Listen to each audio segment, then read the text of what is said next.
Pessoal, obrigado por todos que estão aí participando conosco. Nós estamos aí nessa série da imersão. A cada dia que passa, a gente vem aprendendo também com vocês, com a demanda de vocês, e entre nós, enquanto grupo.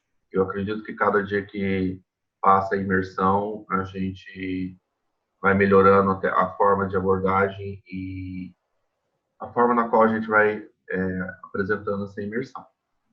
Eu quero agradecer aqui novamente a todos que estão participando, aos professores, Bruno, Estrela, Tessa, Mike, outros que não estão podendo acompanhar todos os dias, mas eu reforço meu agradecimento à Abro pela iniciativa e pelo apoio, e por todos que fazem dessa imersão, eu acho que um sucesso total aí na radiologia, ok?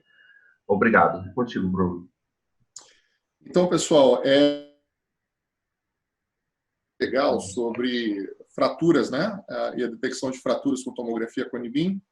E hoje de manhã eu tive a chance de conversar com o Dr. Fayad de Chicago, e a gente vai trazê-lo, então, na sexta-feira que vem, para dar uma aula para a gente sobre tomografia Cone-Beam e fraturas, tá? E, então, para quem não sabe, o Dr. Fayad foi o chair do comitê da Associação Americana de Endodontia, que escreveu o protocolo de uso de tomografia em endodontia, né, de tomografia Cone-Beam. Então, ele é autor do primeiro livro que foi lançado sobre tomografia Cone-Beam em endo, e é um grande estudioso da área, grande amigo, um excelente palestrante, material muito bom.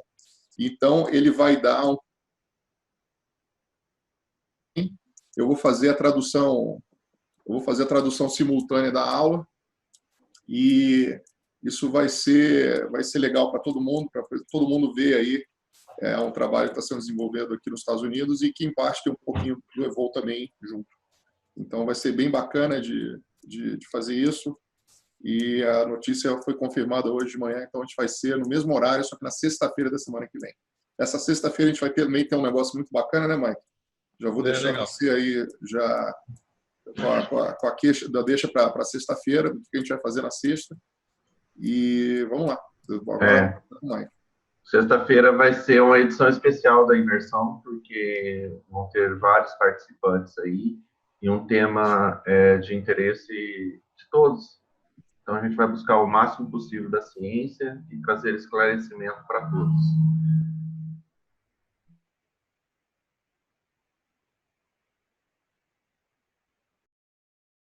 Do 3D na tomografia... Mas está sem som. Se quiser iniciar novamente, estava sem som. Agora já está habilitado. Eu habilitei aqui. Beleza. Sexta-feira que vem agora a gente vai fazer uma discussão sobre o uso do 3D na odontologia, uma discussão honesta, sincera, atual, e eu acho que vai ser muito, muito interessante. Vou compartilhar minha tela para a gente começar o primeiro dos casos.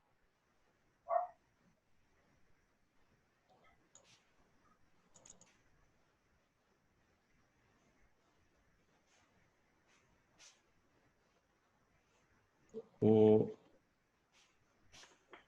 Ronei, está aparecendo aí a tela do Evol? Sim, estamos no Evol. Estamos vendo o Evol. Perfeito. Então, pessoal, como sempre, nós vamos partir nesse caso sempre na mesma ordem, né, que foi anteriormente. Vocês devem ter navegado aí na imagem. Então, sempre na mesma ordem. E nós vamos para a região posterior, olhando inicialmente fossa nasal. Quando a gente começa a fazer avaliação aqui de fossa nasal, depois nós vamos partir para os tecidos ósseos completamente, assim por diante.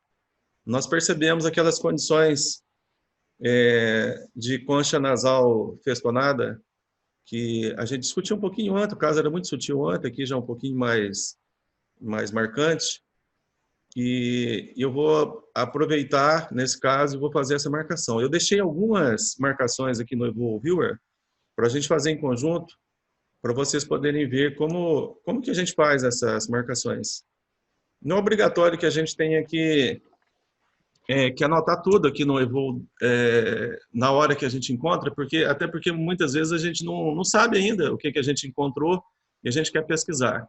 Vamos supor que você está navegando, nós vamos marcar 4 áreas diferentes que a gente vai escolher, que a gente tem dúvidas. Então vamos supor que você está navegando e te bate a dúvida, mas você não sabe ainda e você talvez quer ir para frente, porque às vezes a solução está você ver um conjunto, mas às vezes fica preocupado de ir para frente e esquecer aquilo que passou para trás, até porque a gente pode ter várias observações. Então vejam comigo. Eu vou entrar aqui nesse geral, tem uma alteração aqui já, mas a gente vai partir daquele ponto lá que a gente estava anteriormente. Então a gente encontra aqui algumas alterações.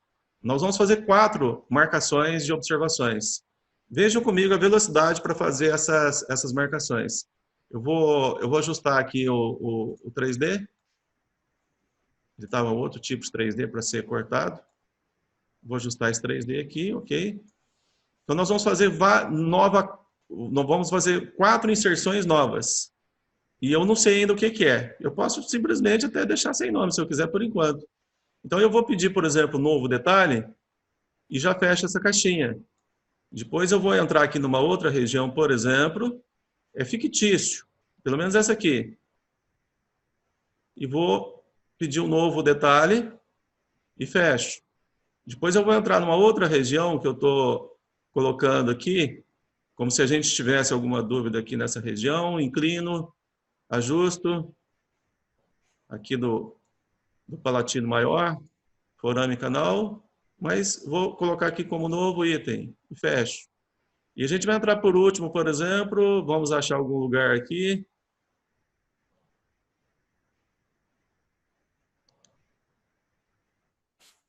Como se fosse essa região aqui agora.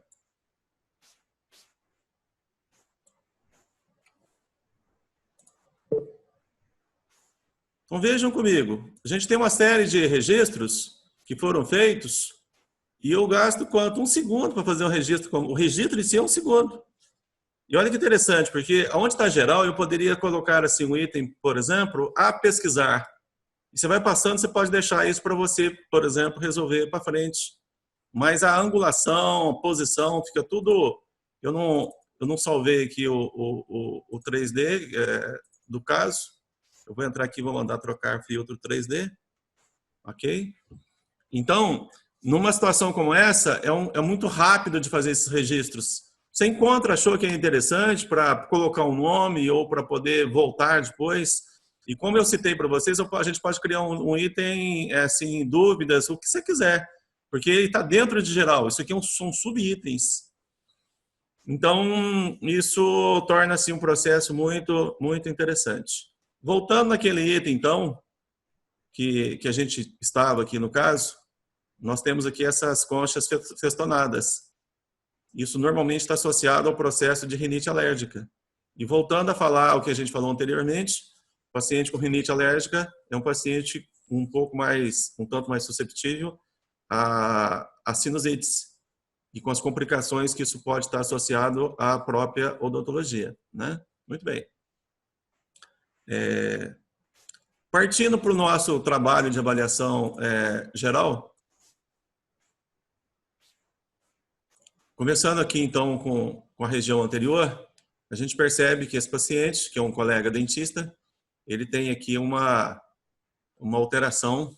E como essa dimensão ela é maior do que 7 milímetros aí do canal nasopalatino, também chamado de canal incisivo, isso já leva, né, a característica de cisto do canal nasopalatino. Então a gente faz essa sugestão e coloca no laudo. Veja como é que isso a gente coloca aqui no laudo. Isso aqui não foi descrito dessa forma. Olha como que isso sai se eu fosse criar um novo. Do zero. Eu vou pedir um novo detalhe, ia fazer as medidas e assim por diante. Não preciso decorar, porque eu posso buscar numa lista por termos. Ó, possível cisto, quando ele está perto do limite, só canal nasopalatino, extensão lateral, porque às vezes ele tem extensão lateral, amplo, já com característica de cisto. Eu vou escolher isso. Eu vou dar OK. Posso colocar setinho ou não? Posso fazer as medidas que estão aqui do lado ou não? E o que ele faz para mim quando eu entro? Ele já entra com esse texto, que eu poderia ter editado na hora. E percebam que esse texto ele entra aqui em maiúscula, que eu preciso trabalhar nessa descrição. Por exemplo, descrever medidas. Quais são as medidas encontradas? Eu ia fazer aqui as medidas, vou fazer as medidas aqui, a gente coloca. Nessa altura, pelo menos, diferente da outra. Eu não vou abaixar não, porque já está aqui na tela. Então, eu vou entrar, por exemplo, se fossem as medidas nessa altura. Isso aqui está bem pequena a medida. Esse painel de medidas ele é totalmente configurável. Você pode criar com cor, tamanho, espessura de linha, com o nome que você quiser. Então, é totalmente configurável esse painel aqui de medidas. E aqui essa medida aqui tem 8.3 nessa dimensão. Se eu quiser ajustar, a gente ajusta aqui a posição dele. Ok. Então, o que eu vou fazer? Perceba, essa caixinha entrou sozinha para mim. Eu dou 2 cliques e já deleto a descrição. Canal nasopalatino amplo, com presença de canal amplo de cisto do canal nasopalatino. Então, aqui foi, nesse caso, definido pelo tamanho. Com extensões de 8,4, 8,40 por 7,68. Ok. Corte tomográfico, se eu quisesse colocar aqui o corte 26,7. Se não quisesse, já está aí na tela. E aqui tem uma descrição da questão da amplitude, poderia colocar referência bibliográfica e deixar gravado. Então, existe, gente, aqui no DiagX, no Evol, mais de 800 descrições como essa. E o que acontece? Ela não deixa que eu vou para frente sem eu responder essas perguntas. Então, ele não é autotexto pronto. Ele fica travado para você responder. Então, nós temos muitas dessas condições no nosso checklist, que muitas vezes, no lugar dele ter resposta, ele tem perguntas para você, que você deveria colocar nas descrições. Então, é um processo bem eu e essa pré-formatação que nos auxilia muito nesse processo. Dando continuidade aqui, eu estou com ele duplo, então que eu criei um novo. Então eu posso deletar logicamente, mudar de ordem e assim por diante. Além disso, ele tem uma extensão para o lado direito do paciente. Essa extensão, muitas vezes, ela tem um significado impactante na área da implantodontia, principalmente. Temos o espessamento mucoso que nós observamos bem anteriormente, na navegação, aliás, bem com facilidade, né, no nosso processo de navegação, que está com a medida ainda. Vamos lá. E partindo para os tecidos moles, a gente fez a verificação também de tecidos moles, a gente não encontrou, usei aquele filtro de tecidos moles e assim por diante. Partindo aqui para o dente 13, nós encontramos uma área na região do dente 13, e eu não coloquei, logicamente, que isso é uma cárie, mas também eu não deixei isso passar batido, porque ele não parece ser só um artefato. Todas as vezes que vocês encontrarem uma imagem com esse formato como se fosse uma caixa, ele é bem fechado, dessa forma, no mínimo desconfie que isso pode não ser simplesmente um artefato. Normalmente as paredes da área de artefato, elas têm uma continuidade. O formato está muito desenhado como uma caixa. Então, aqui foi colocado um forramento com material hipodenso ou presença de cárie secundária. Então, foi colocado aqui esse item. Poderia deixar aqui isso indexado com 3D, a gente já falou bastante sobre esse assunto também anteriormente. Posso deixar travado, que ele fica indexado, posso indexar a hora que eu quiser. Então, coloquei aí na imagem. Partindo para o dente 16, que é o principal, que era o motivo da pesquisa, o paciente estava com dor nesse dente, eu tenho um detalhe simples para poder colocar aqui em discussão com vocês. Então, de cara, nesse dente, nós temos uma área. E essa região que nós encontramos aqui no dente 16, ela foi afirmado que era uma perfuração radicular. E essa afirmação que ela existiu, que era uma perfuração, foi porque a gente não estava usando só essa imagem para para fazer esse trabalho. Porque talvez se a gente estivesse usando só essa imagem para falar que é perfuração, fosse um pouco arriscado por causa justamente dos artefatos. Eu tive oportunidade de participar junto com Estrela num trabalho sobre artefatos em 2011, e depois nós fizemos uma outra publicação em 2012. Nós fizemos a primeira publicação sobre expansão de materiais, que foi das publicações feitas. Nós fizemos em 2011 a primeira publicação sobre esse assunto, que os materiais claros, eles expandem. Então, não é só questão de ter o artefato, é a expansão desse artefato. E essa expansão pode ocupar regiões vizinhas. E nesse caso específico, a gente percebe que essas expansões elas podem levar dúvidas, porque poderia ser uma perfuração ou poderia ser uma expansão do material. Deixa eu ver se eu localizo aqui, vou mostrar para vocês. Um minutinho.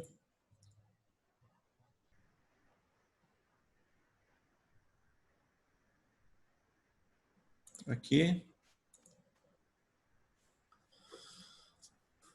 Nós fizemos em 2009 uma publicação sobre a influência do retentor em relação à periodontite apical com tomografia. Nós fizemos uma outra publicação em 2011, essa que eu citei para vocês, em 2011, sobre a parte da expansão dos materiais. E foi interessante que a gente pesquisou bastante esses assuntos e a gente quantificou a questão em termos numéricos, quais que eram essas expansões. E entendendo posteriormente, como está aqui na imagem dessa tela, numa outra publicação em 2018, junto com o Bruno, logicamente aqui o Estrela, o Aníbal, e mostrando duas imagens lado a lado, a importância do alcance dinâmico da imagem, da restituição desse alcance dinâmico, trabalhar toda com a gama do alcance dinâmico para reduzir esse efeito de estouro. Esse é um processo bem assim, importante e interessante, que muitas pessoas estão usando atualmente. Nós apresentamos isso na Jabro em 2017, pela primeira vez. As pessoas não utilizavam toda a extensão do histograma. Então, nós ampliamos essa extensão. O Evo faz isso muito bem. Alguns softwares fazem isso bem, mas as pessoas não entravam nessa exploração. E foi interessante essa percepção para que as pessoas possam utilizar todo o alcance dinâmico da imagem. E nesse caso específico que a gente está abordando aqui com vocês, isso vai ser muito importante, porque esse aumento de volume poderia levar a dúvidas de diagnóstico. Quando eu pego uma imagem como essa e eu aplico aqui um filtro bar, que é um preset de aumento de alcance dinâmico, é um preset de redução de contraste, nós percebemos que esse material que está aqui, ele não tem expansão, ele é verdadeiro. Como que a gente sabe que esse material aqui é verdadeiro? Nós criamos aqui no mapa de cor algo bem interessante. Tudo que tiver em vermelho tem expansão, porque ele está trocando o branco pelo vermelho. E só expande o que é o branco completo, porque esse bar do blooming é um efeito de explosão do cinza claro transformando em branco. Então aqui, por exemplo, tem expansão. Tudo isso aqui que está em vermelho tem expansão. Só que se eu tiro o mapa de cor, olha o contraste como está alto. Então toda essa área em vermelho é perigosa. Então o que a gente faz? Quando a gente usa no mapa de cor, que a gente vai reduzindo aqui esse vermelho, aqui ainda tem um pouquinho. Do bar 2 reduz completamente. A gente sabe que não existe estouro aqui do branco. Então esse branco é verdadeiro. E nesse caso, a imagem que a gente tem, claramente a gente vê agora uma área de perfuração radicular, numa região de um retentor de fibra, e a área de osteólise aqui determinada. Muitas pessoas não gostam desse cinza tão claro, mas é a imagem, vamos dizer assim, uma imagem sem esses artefatos de branco. É uma imagem confiável. Então, é uma imagem interessante. E é um padrão que a gente vai, assim, acostumando com ele.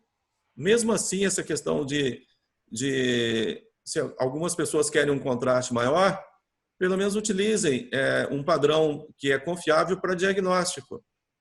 E depois, o que eu costumo fazer? Eu costumo mandar lado a lado. Como que eu mando essas imagens para os nossos colegas dentistas? Geralmente eu pego a imagem como essa, ajusto aqui a posição para mostrar em que altura está no 3D, e venho aqui e capturo essa imagem. Esse botão aqui, ele captura toda a janela da imagem para mostrar a indexação, onde que eu estou nessa imagem. Foi só com um clique. E olha que interessante com esse clique, o que a gente tem aqui na imagem. Isso aqui é minha tela do paciente, e ele capturou essa imagem aqui para mim dessa forma. Então, ele congela essa imagem e mostra que posição que a gente está em todas as 4 imagens. É algo bem interessante essa indexação, ok? Muito bem. Continuando aqui nesse trabalho aqui com o paciente, vamos lá, o dente 16, a gente voltou aqui no ponto. Tem a osteólise lateral, tem a osteólise apical. Se eu não coloquei a lateral aqui no dente, não está aqui. Osteólise lateral, já está com esse preset aí do bar. Pessoal, o estudo é o 13 e o 14 hoje, ok? Isso, então está aqui em cima, eu estou com o estudo... esse está com o número 14, o GAB, ou Rony? Vou verificar aqui.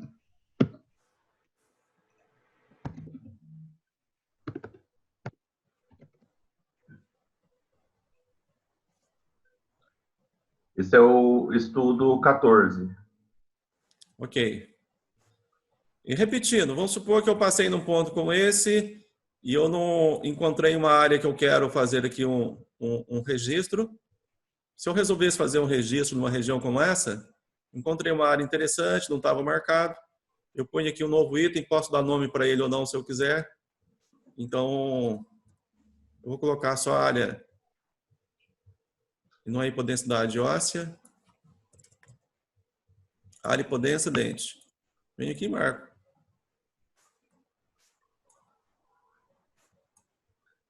Opa, deixa eu clicar aqui em cima.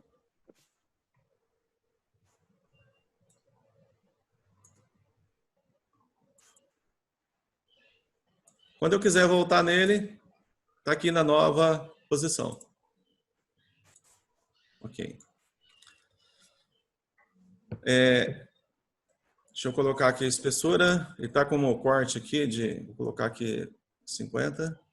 Ok. Vou continuar aqui no Viewer.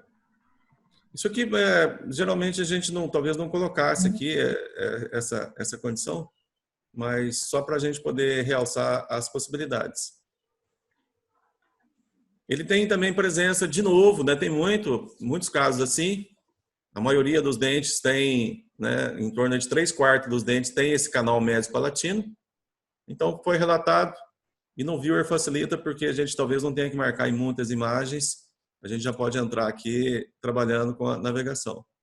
Mas a descrição dele... E aqui foi feita a descrição dele.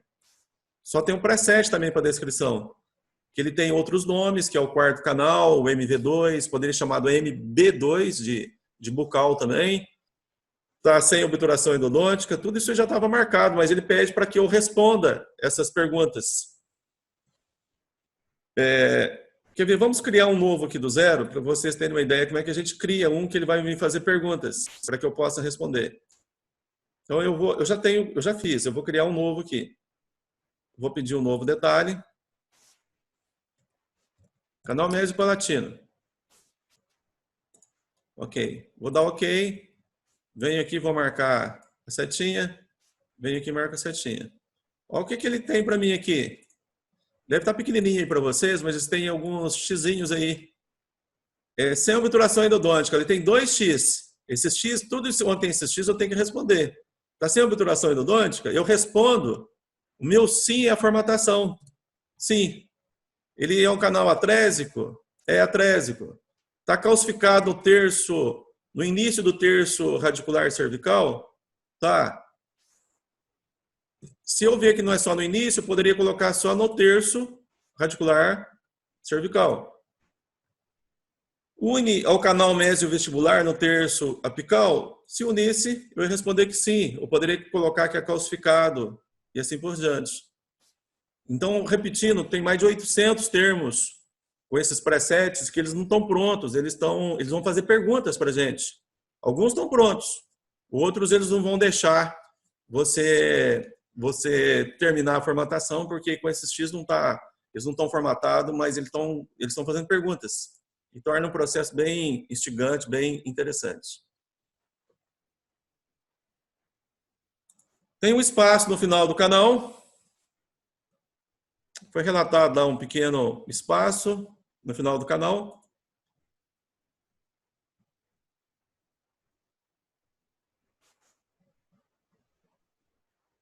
Isso aqui foi a calcificação no final do canal. Isso mesmo. Então, aquele canal, não só o médio palatino, mas os canais da raiz mesovestibular, eles estão com um processo de calcificação. É uma condição importante da gente poder relatar, compartilhar isso com o endodontista, porque ele vai ver que não é talvez só a visualização dele, que tem uma segunda opinião, opinião do radiologista, que o radiologista também não encontrou uma visibilidade de canais. Isso aqui foi a gente criou condições, né, alguns dos itens, que esse aqui eu vou excluir, esse item, foi só item aí de observação que a gente foi fazendo aqui junto com vocês.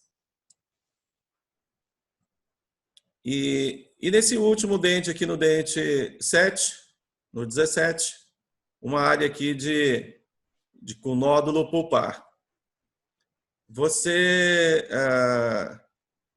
Ronei, tem perguntas? Um caso simples, que a gente queria falar um pouco mais sobre essa questão dos artefatos. Eu vou até voltar lá, porque talvez aí que surjam as perguntas. Bruno. Só um pouquinho, Mike. Tem uma pergunta aqui que foi feita foi da Cláudia. Você tem uma perfuração, você tem alguma imagem que seria de expansão do material ou não de perfuração? Eu acho que... Expansão, que é só expansão? Do material. Eu acho que eles estão falando do efeito de contraste, só para mostrar. Tem. Nesse mesmo caso, Mike, eu acho que dá para mostrar. Não, no mesmo caso dá para mostrar, exatamente, meu Bruno, porque acompanha, a Cláudia, né? Isso. O Cláudia acompanha com a gente aqui como ele muda. Por exemplo, vamos olhar nessa raiz aqui, ó, na vestibular. Isso aqui é o contraste normal. Vou ajustar o eixo aqui. A gente publicou esse trabalho, eu, o Mike e o Estrela, acho que foi 2011, Mike, que a gente fez isso. O primeiro foi em 2011, Bruno. Foi 2011 que a gente publicou isso aí. Depois publicamos um outro em 2012, né, Estrela? A gente olhava esse efeito que dava no post, na época, lembra? A gente olhava isso. Olha a expansão. E foi interessante que esse trabalho sobre essas expansões, eu vou mostrar mais dois casos aqui. O Mike, um segundinho. Tem uma outra, antes de você mostrar isso, tem uma pergunta aqui do Rômulo Santiago, perguntando assim, na imagem da perfuração também não tem reabsorção radicular externa associada? Eu acredito que sim, mas assim, a possibilidade de estar associada, mas assim, pela sequência, eu acredito que foi a própria perfuração, porque veja que interessante, um pouquinho para frente, foi o que eu pensei inicialmente. Eu vou subir um pouco aqui, porque veja aqui que interessante, nós vamos chegar num ponto, que é esse ponto aqui, e a gente encontra uma imagem de uma depressão local nessa região. Só que quando a gente continua, ela está tão reta que eu acredito que seja a própria condição da perfuração. E não é se estranhar que tenha, assim, a reabsorção regional, porque em todas essas regiões que nós encontramos áreas de osteólises, algum grau de reabsorção a gente vai encontrar. É só uma questão de tempo, ela vai promover. Geralmente são pequenas, mas algumas podem ser maiores. Mas em quase todos os casos vão ter algumas reabsorções. Então, eu acredito que tenha, nesse caso aqui, uma uma reabsorçãozinha associada, mas essa imagem específica aqui, ela é a imagem ainda da perfuração. Joia. Ô, Mike, eu vou pedir um favor para você. Você pode ir de novo lá no canal nasopalatino? Bacana, Bruno. Eu pedi para o Ronei fazer uma enquete para a gente. Uhum. Você pode botar a enquete aí, Ronei? Sim. Por favor. O Ronei vai fazer uma pergunta para todo mundo aí agora.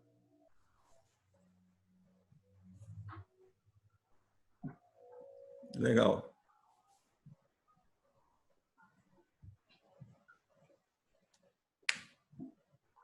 Enquete enviada.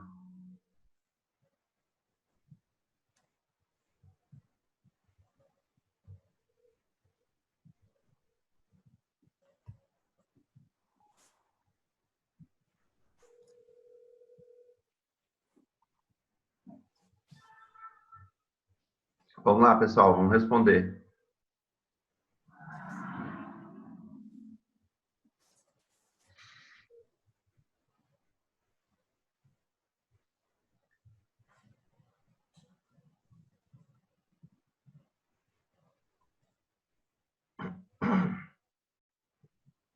Vou dar mais 20 segundos para responder, pessoal, por favor. Vamos lá.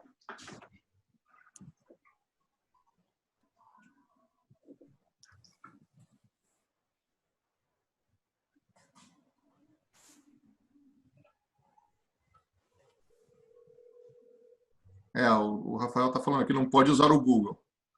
Tem tempo demais. Você está fazendo o Dr. Google, não está valendo. Vamos lá, Ronei. Okay. Fecha lá e vamos ver.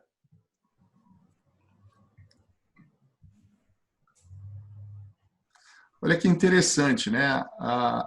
O diagnóstico diferencial número 1 saiu como queratocisto, o D, né, seria o cisto glandular, o linfoma, e a resposta correta é a que teve menos voto, que é a C. Né? Então, a resposta correta para essa lesão, toda vez que a gente vê um cisto do canal nasopalatino, pelo menos aqui nos Estados Unidos, o diagnóstico diferencial sempre sai como granuloma de colesterol. Né? É o segundo diagnóstico diferencial para essa lesão que dá no canal nasopalatino. O granuloma de colesterol, ele geralmente ocorre por conta de corpos estranhos. Né? Então, tem 3 lugares que ele acontece, né? O granuloma de colesterol, que ele acontece bastante no corpo humano. Ele acontece no ouvido, dentro do seio maxilar, e ele acontece também dentro com alguma coisa associada com corpos estranhos na área. Né? Alguém que mordeu alguma coisa e entrou ali, fez alguma coisa e gera esse granuloma de colesterol. Então, nos meus laudos, o granuloma de colesterol, ele é o diagnóstico diferencial número 1 para essas lesões que a gente considera como cisto do canal nasopalatino. Inclusive, eu tenho 2 casos com biópsia, na qual no primeiro caso, a primeira vez que eu vi isso, né, a gente fez o caso, eu olhei para isso, o canal do nasopalatino voltou a biópsia como cisto, como um granuloma de colesterol, e foi quando eu descobri, que eu não sabia o que era essa patologia, que esse era o diagnóstico diferencial do cisto nasopalatino. Se alguém quiser comentar alguma coisa em cima disso. Né? E uma coisa também que é bem associada ao cisto glandular é que ele tem bastante expansão. Eu tenho expansão assim bem grande, esse caso nem tem expansão. Alguém quer comentar alguma coisa? O Bruno, ele é interessante, né? A questão desse cisto, porque na realidade ele é mais comum do que a gente encontra, porque ele é um dos pouquíssimos, talvez o único, que pode entrar num estado de equilíbrio. Devido à pressão dele ter um escape que torna-se interessante, né? Durante a embriologia nós temos aí uma região embrionária, um prolongamento embrionário que vai até a região da papila incisiva, e ele pode romper essa região e ele pode ficar num estado de equilíbrio e pode chegar a não ampliar ou não ampliar muito. E outra questão, não é só a questão do tamanho, ele pode ser um cisto menor do que isso. Sim. Então, o tamanho é uma das condições. Por exemplo, numa condição como essa, que eu vou mostrar para vocês aqui agora, deixa eu ver se eu estou com a imagem inteira aqui do caso.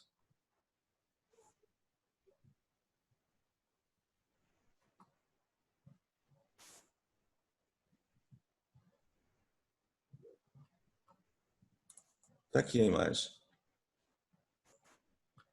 Esse caso foi feito ele aparecia na periapical, deixa eu mostrar a periapical para vocês. Ele aparecia na periapical assim, na imagem. E percebo que está com tratamento endodôntico, todos nós sabemos que existe essa tendência, ele é menor do que esse 7. E quando foi feita a tomografia, ele está aqui fora de ordem, está nessa ordem aqui. Quando foi feita a tomografia, foi avaliado que ele não tinha ligação com o ápice.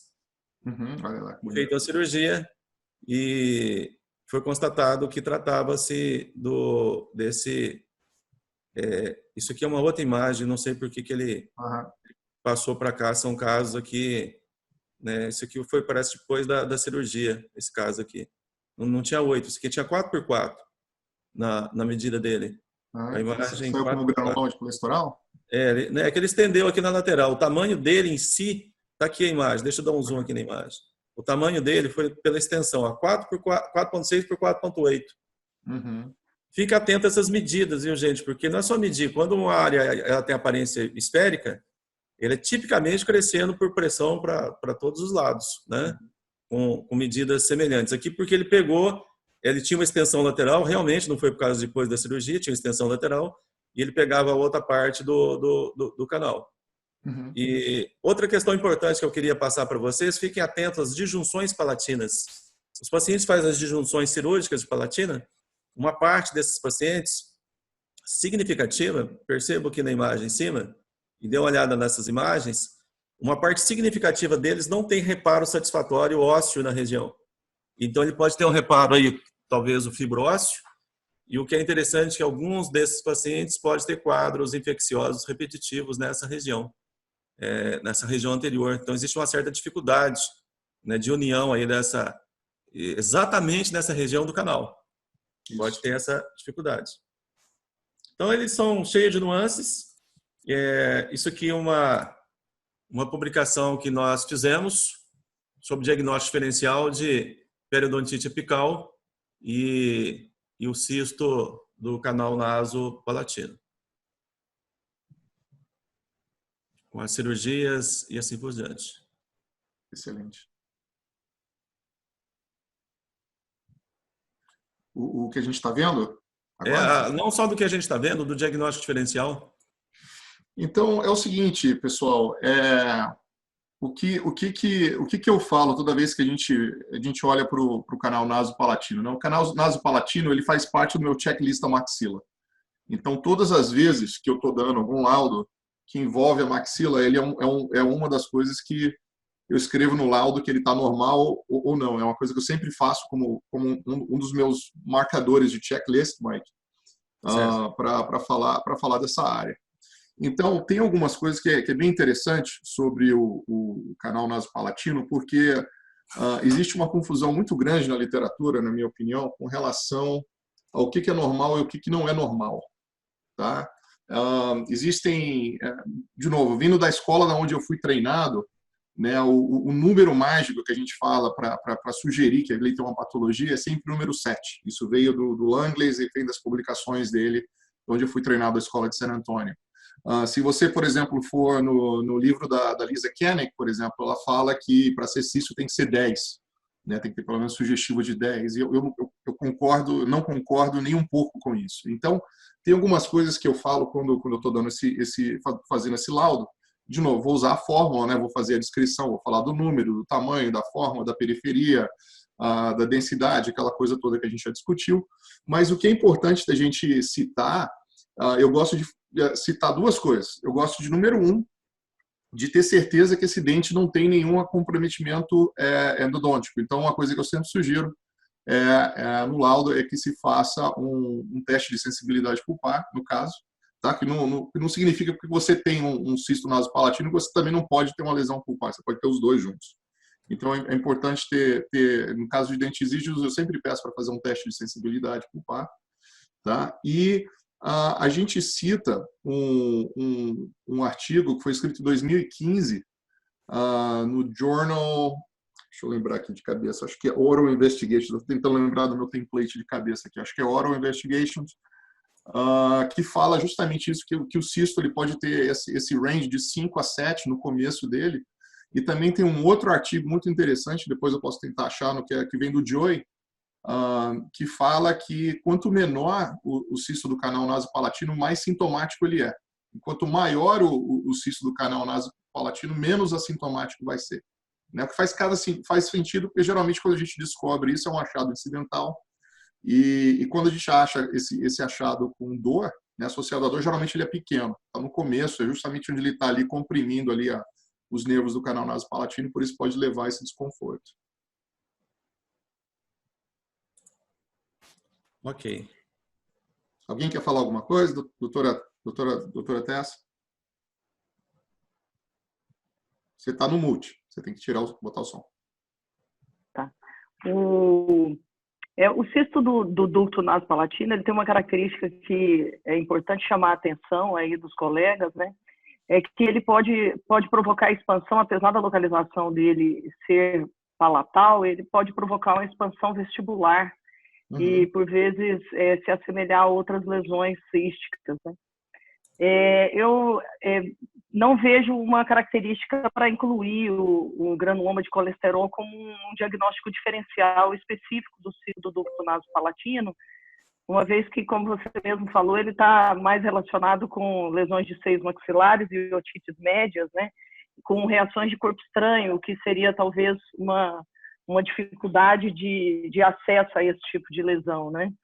Mas é extremamente pertinente a abordagem dele no diagnóstico diferencial das alterações do periápice, e principalmente em grandes expansões, porque usualmente se vê os cistos do ducto nasopalatino como lesões pequenas, mas eles podem sim atingir grandes proporções, né?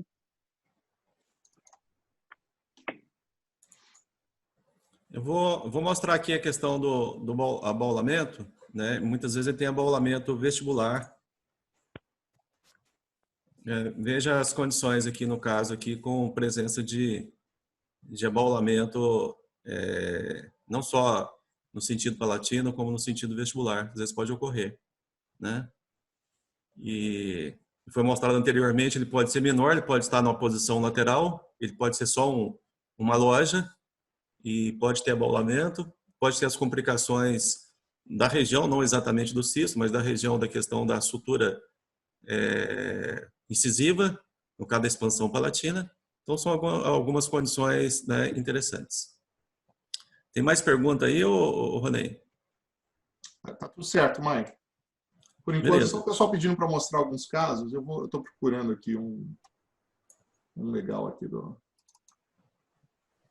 um casinho bem bacana que eu tenho aqui. Mike, eu promovi o Bruno a leitor de perguntas e respostas. Eu não sei porque no meu não tem aqui, Ronei. Quem não sabe ler português... Deve estar... Não, essas palavras cabeludas aí eu não dou conta, não. Mas tem aí, Mike, depois a gente dá uma olhada juntos.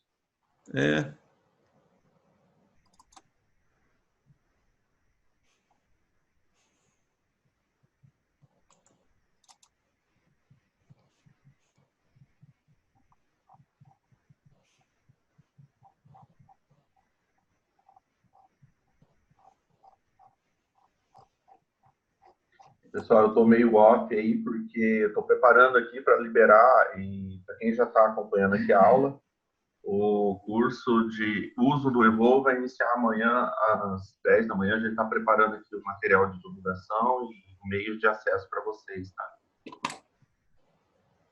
Enquanto o Bruno está localizando, eu já vou passar por outro caso. Pode ser? Pode, Mike. Eu preciso de um minuto aqui, que eu preciso achar o hard drive que está esse material. Não, fica tranquilo. Isso aqui é o que a gente estava.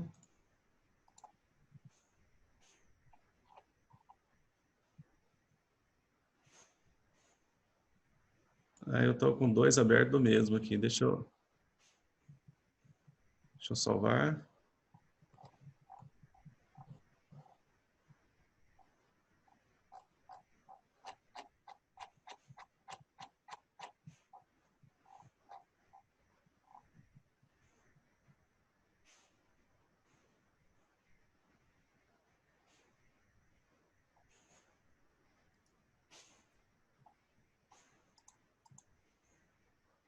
Ok.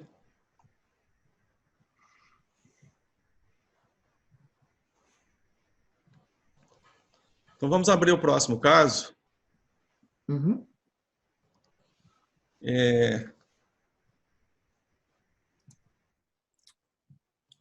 O Ronei. O Ronei, Eu. sem querer atrapalhar teu trabalho aí. Faz Pode uma falar. enquete aí pra gente. Claro. Faz uma enquete aí pra gente. O pessoal está com o exame, né? Sim. Então, o que eles encontraram no dente 11? Mas Não quais seria uma opções? enquete, né? Vai ter que ser só pergunta para o pessoal responder lá. Não? Isso. Então, pessoal, é isso. O que vocês encontraram no dente 11 de Mas eles não importante? conseguem descrever, né? Você tem que dar as opções. Eu queria ver só se eles colocavam aí, né, descrevesse aí no... Então vai pro chat. Pessoal, vai no Isso. chat. Fala para ir no chat, Ronei. Sim. Manda no chat.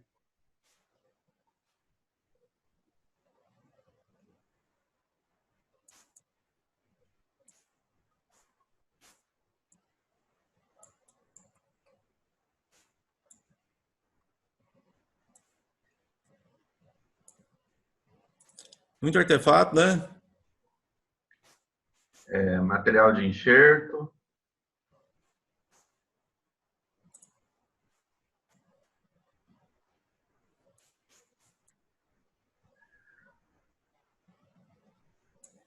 Então, a gente vai usar aqui a redução de artefatos.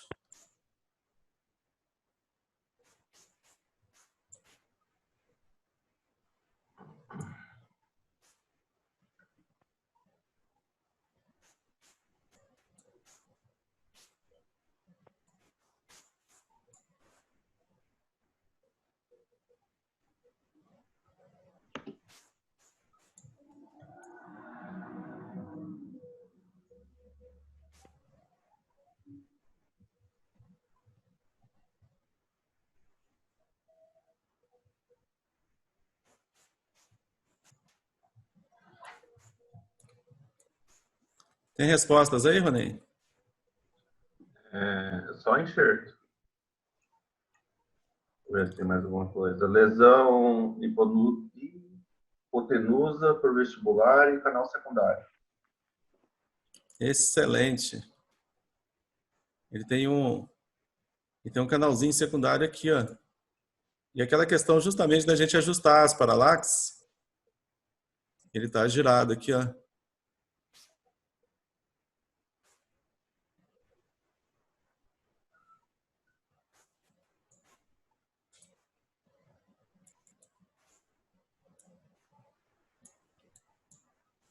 Que poderia sim ser uma linha de fratura, mas a gente encontra aquele ponto que eu falei para vocês, a gente vê ele de fora, olha o pontinho aqui, ó.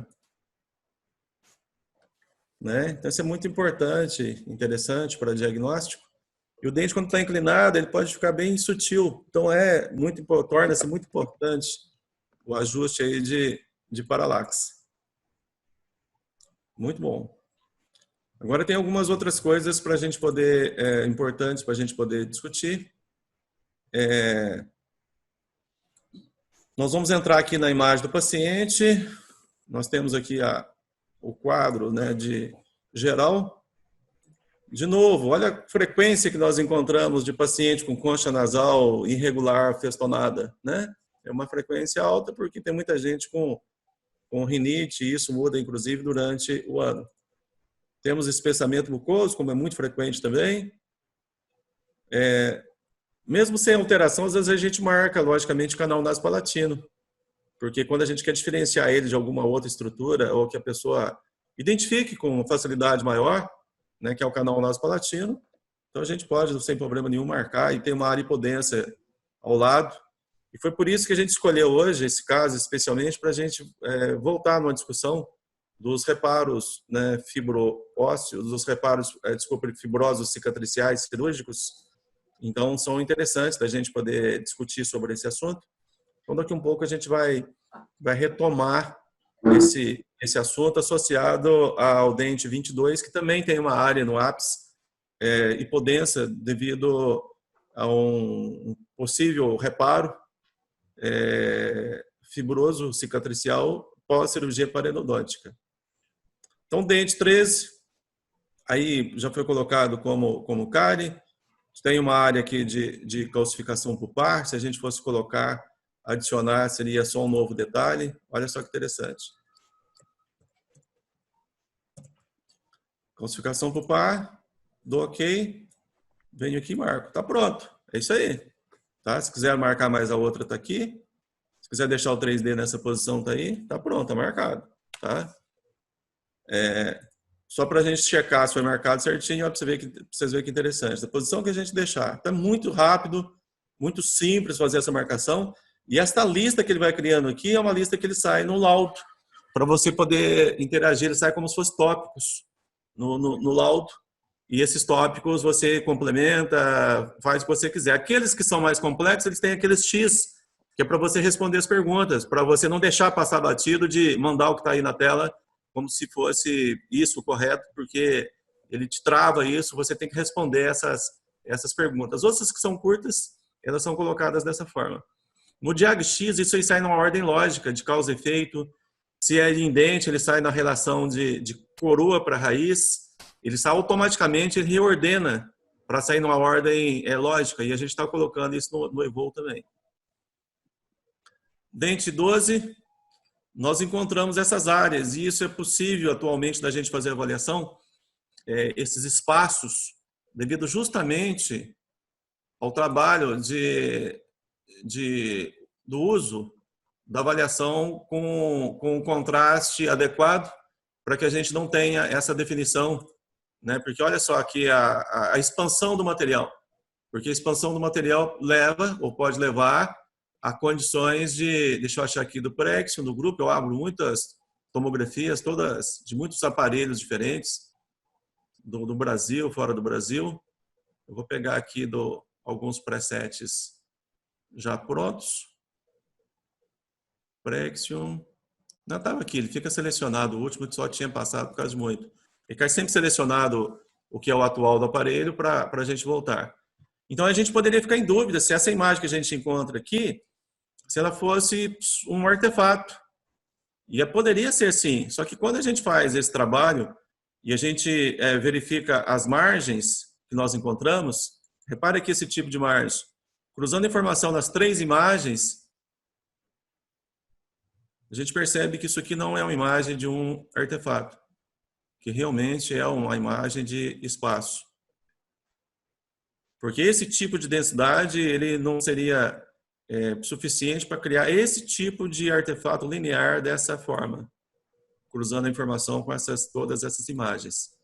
Então, esse é um trabalho que eu e Estrela nós tivemos a oportunidade de apresentar num congresso brasileiro de odontologia estética para mais de 1000 pessoas, num curso, mostrando o potencial que a radiologia tem de oferecer dados de margens de coroas.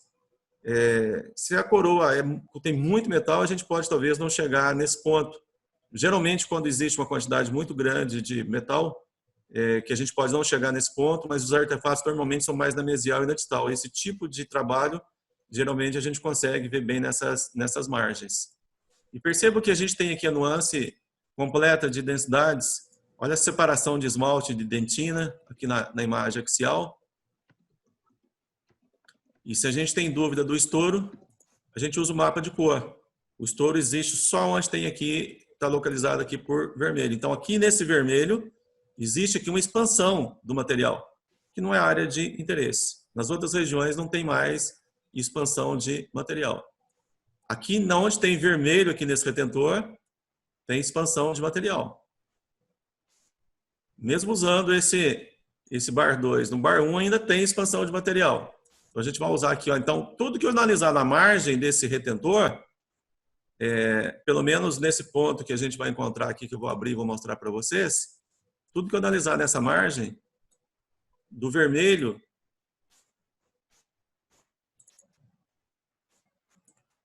veja isso aqui. Tudo que está para dentro do vermelho, eu não posso confiar, porque ele pode ser um material expandido.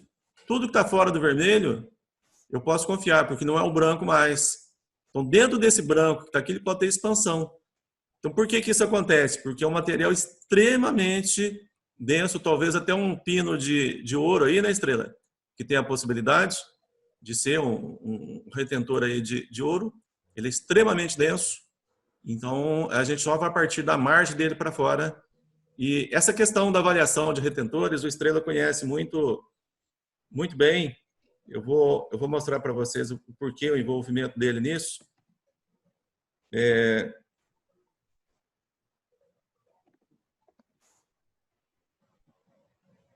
Ô Estrela, eu vou mostrar daqui um pouco deixa eu até já colocar aqui na tela.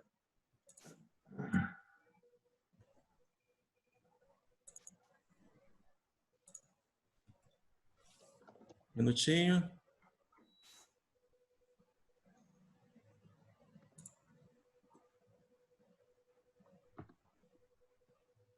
Voltei aqui no slide 1. Já achei aqui.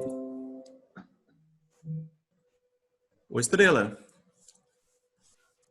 fala um pouco sobre as teses de doutorado que você foi orientador, sobre retentores e medidas que foram feitas. Qual foi a metodologia, quais foram os resultados e assim por diante, por favor. Bom, foram duas teses de doutorado, a do Marcos Vinícius e a do Luiz Eduardo.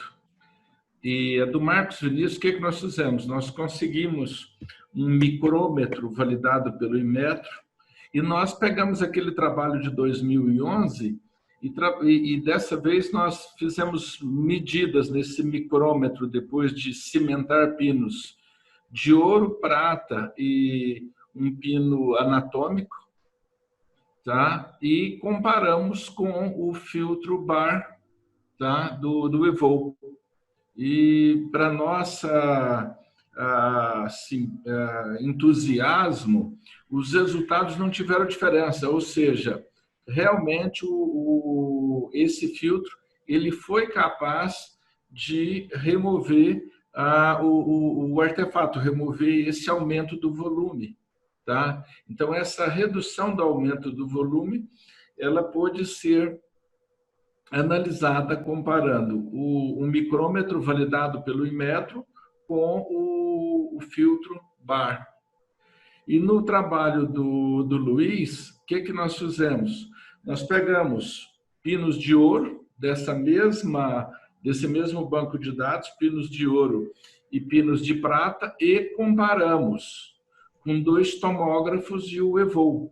Comparamos com o software do Prection e também usando esse software em amostras adquiridas pelo Carestream, comparando com o filtro bar do Evolve. E também fazendo a mesma análise com o micrômetro. E dentro desses 2 trabalhos, nós conseguimos perceber que não teve aumento de volume, tá? No filtro bar do Evolve. E esse foi o primeiro lugar do painel efetivo na SBPQO do último ano, né? Que a gente acabou indo apresentar o trabalho, até não estava no script, eu ia apresentar, mas de repente eu acabei aceitando, falei, deixa eu ir lá apresentar um trabalho, né, um painel na SBPQO. E aí eu aceitei o desafio, não foi fácil, tá? Foi um desafio grande para mim, mas foi muito bom. Tá? Nós conseguimos tirar o primeiro lugar lá em uma quantidade grande de trabalhos apresentados. Excelente. Então, gente, o trabalho foi feito da seguinte forma, porque um dos problemas que existe num trabalho desse, quando a gente trabalha com medidas, como são retentores e dentes, os dentes são cônicos, os retentores são cônicos. A gente poderia, talvez, estar medindo numa altura um pouquinho acima, um pouquinho abaixo, eles têm dimensões diferentes. Um pouquinho mais coronal, um pouquinho mais apical, eles têm dimensões diferentes. Então, qual foi a metodologia utilizada? Os dentes foram cortados e a medida era de superfície. Então, os retentores foram medidos com micrômetro e microscopia em superfície, e naquelas foram feitas tomografias, e a mesma superfície foram avaliadas, as dimensões foram avaliadas com o EVOL, e depois foram feitas estatísticas, e o resultado realmente foi um resultado que ele remove nesse equipamento, que é o Prexium, essa expansão. Mesmo, Mike, sendo de superfície, nós seguimos uma orientação do Mike, né, que foi trabalhar com aqueles 3 eixos, X, Y, Z, mesmo sendo na análise de superfície. Perfeito, porque essa indexação, eu gosto muito de que tudo seja antecipadamente indexado para poder facilitar trabalhos futuros, porque para futuros trabalhos, da necessidade da gente poder fazer um registro, uma sobreposição na forma de registro, a gente tem as marcações nos 3, foram feitas 3 marcações físicas no dente, X, Y e Z, para que a gente possa fazer as indexações futuras, no caso das necessidades de sobreposições na forma de registro. E, como a Estrela falou, tinham 3.541 trabalhos, e esse trabalho, né, a gente ficou muito feliz de ficar em primeiro lugar, lá na SBPQO. Né? Bacana. Muito bem.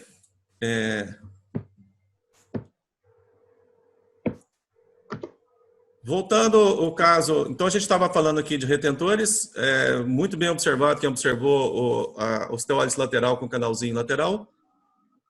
São importantes atualmente da gente fazer essas observações, porque o princípio é o mesmo. Porque se a gente remove a expansão do material, e isso a gente já tem esses números, né, porque isso foi exatamente esse trabalho, que o material não está expandido, então nós não temos expansões, e essas caracterizações elas ficam mais fáceis ou interessantes. Eu não teria um artefato numa área como essa, como se fosse um lóculo, como este que está aqui. Ele tem um formato aqui de uma cavidade, né? Então não teria como ter uma imagem como uma cavidade, eu teria aqui uma continuidade. Nós analisamos, vocês vão ver que outros dentes têm o mesmo tipo de condição, como tinha aqui o 12 também. Dá para a gente voltar aqui vamos voltar aqui no 12, está aqui. Agora, o espaço está aqui. Ele tem um material hipodenso, e um material até de densidade média, né?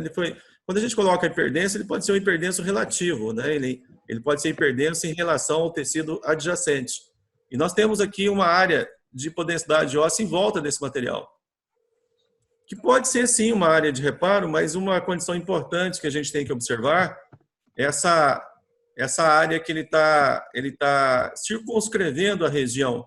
Só que não está circunscrevendo completamente. Então, pode ser uma área de reparo, um material aí que tá com excesso nessa posição. O Estrela já tratou disso, de problemáticas que podem ocorrer. Alguns autores, né, relatam isso, outros já têm outra linha de pensamento. E nós vamos partir aqui para o próximo caso. Isso aqui a gente já viu, dente 11.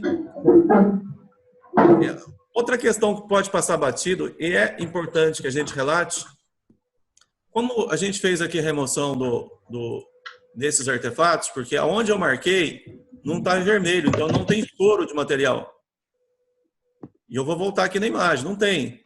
E se a gente prestar atenção nessas regiões, seguindo aqui a imagem que nós encontramos, nós temos aqui uma área de artefato e temos áreas de espaço também de material. Pelo formato do material, dava para ver isso. Tanto é que eu coloquei aqui entre um material e o outro. É interessante porque fala, não, mas lá no ápice do dente está totalmente obturado. Na realidade, eu acredito que quem tem que decidir que se realmente a obturação está completa é o endodontista. e a gente pode talvez relatar possíveis espaços que possam ser como este, que possa contribuir. Porque o que acontece? Micro-organismos podem estar presentes nesses espaços. Mesmo que tenha o selamento completo no ápice, isso pode ser, ele pode ser problemático. Tanto é que um dente que tem, por exemplo, uma perda de uma coroa, ou seja, foi feito tratamento endodôntico, colocaram o retentor e não colocaram a coroa protética. E muito bem obturado no tratamento endodôntico. Mesmo ele sem a coroa protética, sem a coroa e o tratamento bem feito, se ele passar um tempo, como meses, sem ter a coroa protética, sem o selamento periférico, a infiltração de micro-organismos que acontece na região do retentor pode chegar até o ápice. Você fala um pouquinho para a gente sobre isso, ô Estrela? Da importância que não é só estar só selado o ápice, de o canal ter um selamento, se possível, né, um bom selamento? Passa a ser fundamental o selamento. Antes tem alguns trabalhos na literatura mostrando essa relação, e tinha muita discussão em cima disso.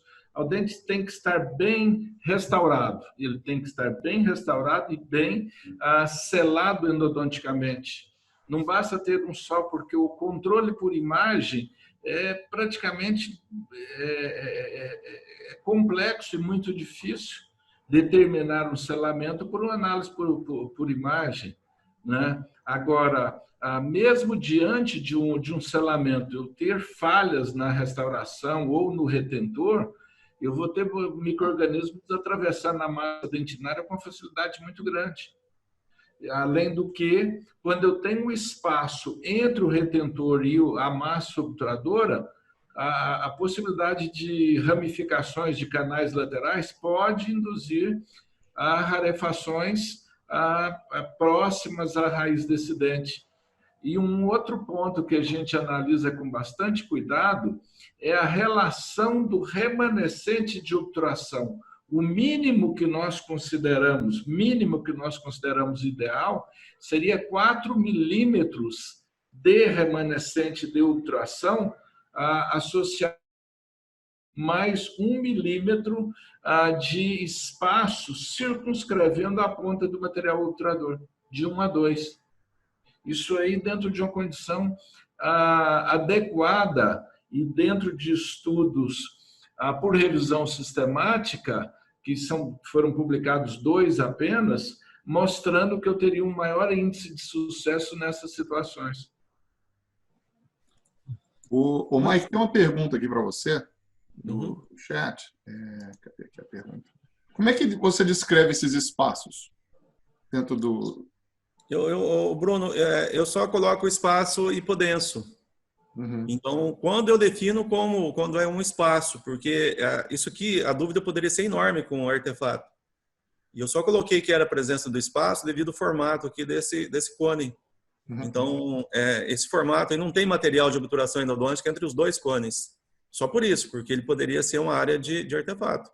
Se não fosse isso, eu não faria descrição pela possibilidade de ser artefato.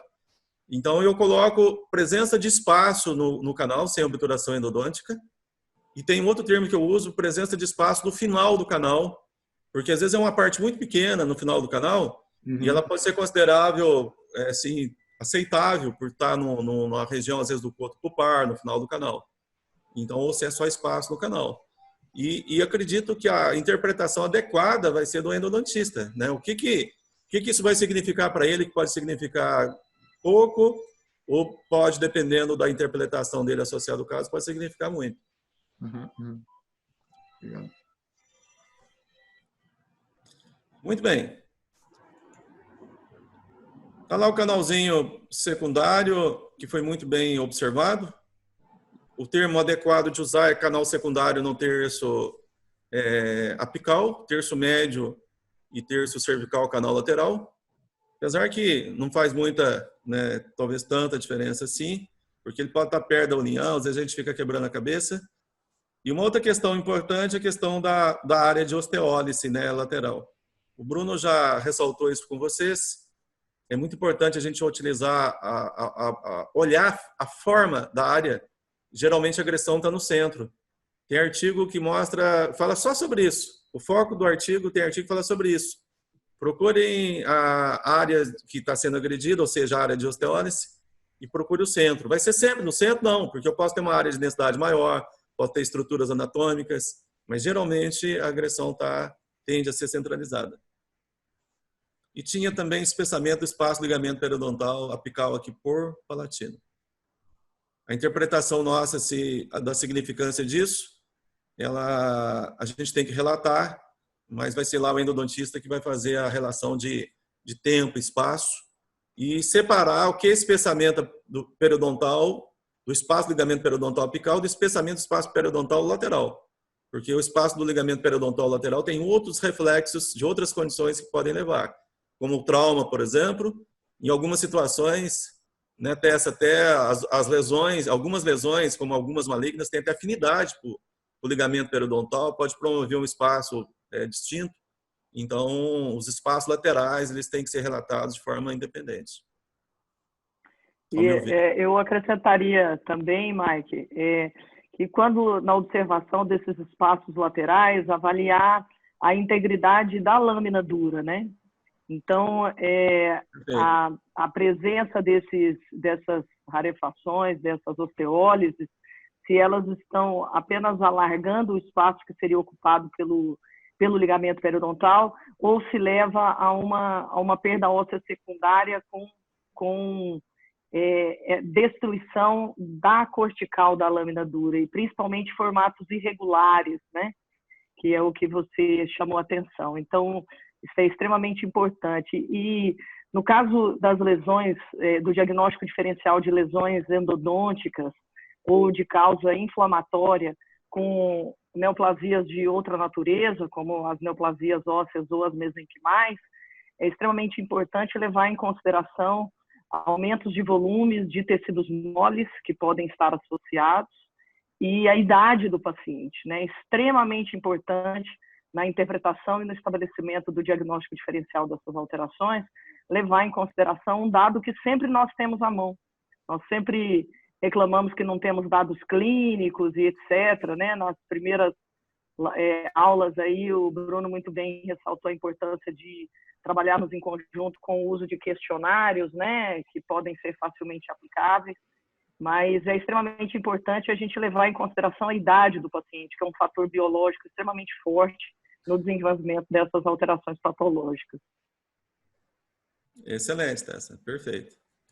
E a questão da lâmina dura, ela é muito rica, né? Nesse caso, existe uma perda, assim, vamos dizer, moderada, ela teve até um afastamento, mas ela é muito rica, porque ela pode mostrar velocidade, ela pode mostrar grau de agressão, né? Então, é ótima observação, muito rica essa questão desse afastamento. Muitas vezes existe afastamento e a lâmina está perfeita, né? Perfeita, exatamente. A gente usa muito, como você mesmo mencionou, né? Que é a relação causal do epicentro lesional, né? Que é essa questão do centro de crescimento lesional, que a gente usualmente usa esse termo de epicentro lesional, e o rechaçamento das estruturas adjacentes, né? Então, ela pode estar rechaçada, a lâmina dura, que é muito usual nos casos inflamatórios, mas está preservada a sua espessura em homogeneidade, né? Em todo o contorno da raiz. O que no caso dos envolvimentos patológicos ósseos, usualmente estão com... Mais alguma observação, Bruno?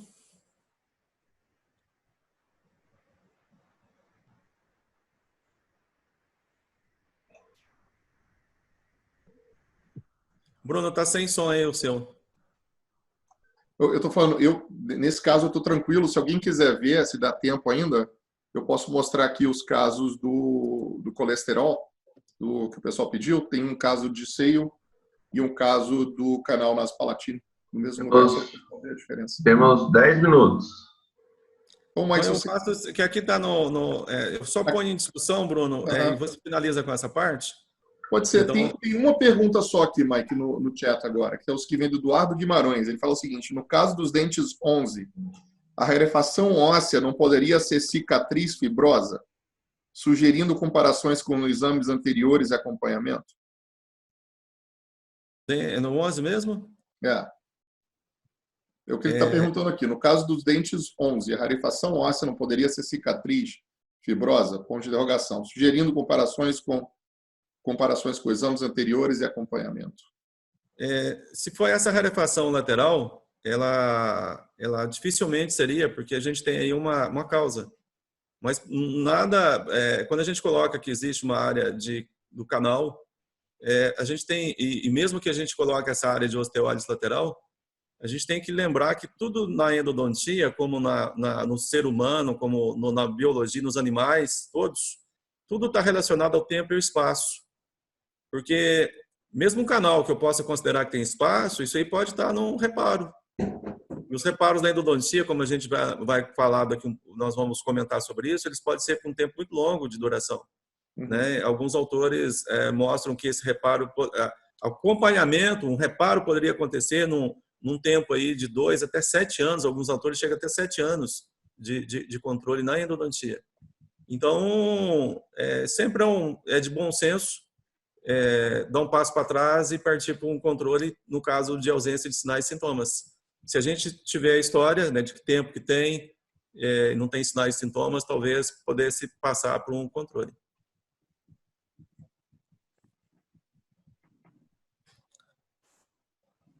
É isso, nesse exato momento a gente está tranquilo aqui. Beleza. Vamos passar aqui para o próximo? Uhum.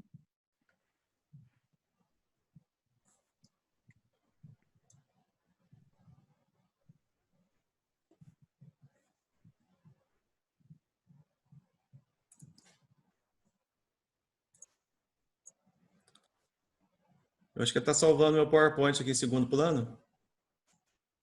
Eu coloquei ele, acho que já salvou. Eu coloquei ele para salvar a cada 15 minutos, porque esses dias perdi estava sem salvar nada, e aí o computador travou e perdi um servição do PowerPoint, e estava fazendo ali seu salvamento automático. Então, gente, da região aqui do 21, nós encontramos essa área aqui de enxerto ósseo, nessa região. Temos nessa região do 21 umas áreas de hipodensidade ósseas que nós encontramos, e navegando nessa imagem, nós percebemos que ele tem um quadro muito característico de reparo. Toda vez que tem reparo, a gente dá um passo atrás, porque tanto a gente teria que tomar um cuidado para não ter um sobre-tratamento, a sobre-intervenção, como sub também. Então, são áreas que Estrela, a gente usa essa terminologia pelo menos há uns 15 anos, que o exame, a análise no exame, no diagnóstico, ele não é nem em 3D, é em 4D, porque a quarta dimensão é o tempo e espaço. Muitas vezes a gente precisa para fechar diagnóstico de mais tempo. E ele tem uma ligação com o canal nasopalatino, e além disso, estendendo o dente vizinho, que é uma característica muito parecida que no dente 22, nós temos uma área de hipodensidade no histórico de cirurgia parendodôntica. Só que eu quero ressaltar para vocês que aqui tem alguns pontos bem importantes. Todos vocês viram que tem enxerto ósseo na região. Enxerto ósseo, se isso aqui for um reparo fibroso cicatricial, o enxerto ósseo não se dá bem com reparo fibroso cicatricial. Esse é um ponto importante. Então, geralmente, a indicação se existe reparo fibroso cicatricial, vai ser feito enxerto ou vai ser feito implante, seria a remoção, a curetagem local e a remoção. Então, esse é um ponto importante. Pode ser que numa situação específica, num caso específico, pode ter até que tenha sucesso. Geralmente não tem. No caso do controle, numa condição como essa, ele tem aqui alguns pontos positivos, porque o espaço do ligamento periodontal ele está preservado. E eu queria mostrar para vocês 3 condições que seriam importantes serem observadas em situações desse tipo. Deixa eu abrir aqui 3 casos que eu acredito, e eu aprendi isso com Estrela, da parte da importância da compreensão, da comparação que eu vou mostrar para vocês. Cursos, ok.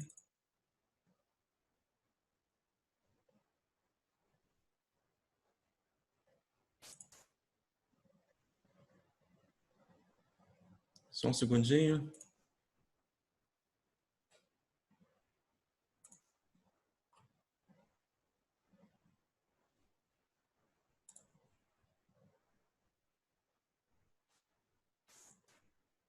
Não estava separado aqui, eu já separo aqui agora.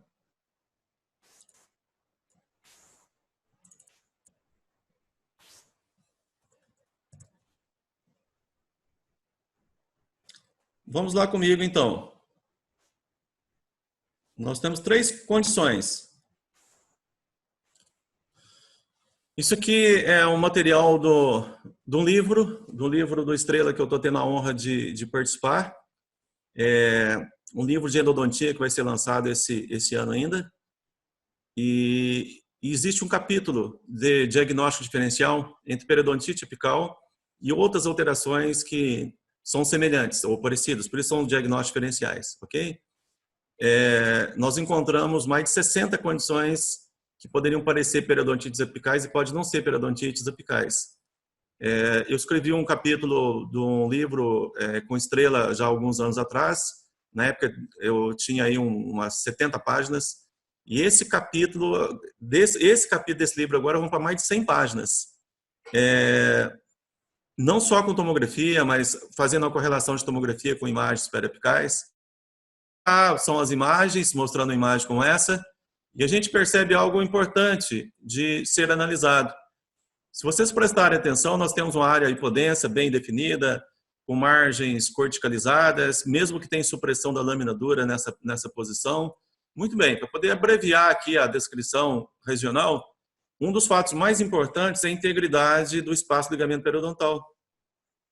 Por quê? Porque qual que seria o problema de não ter sucesso, disso não ser um reparo fibroso cicatricial, seria uma infecção local.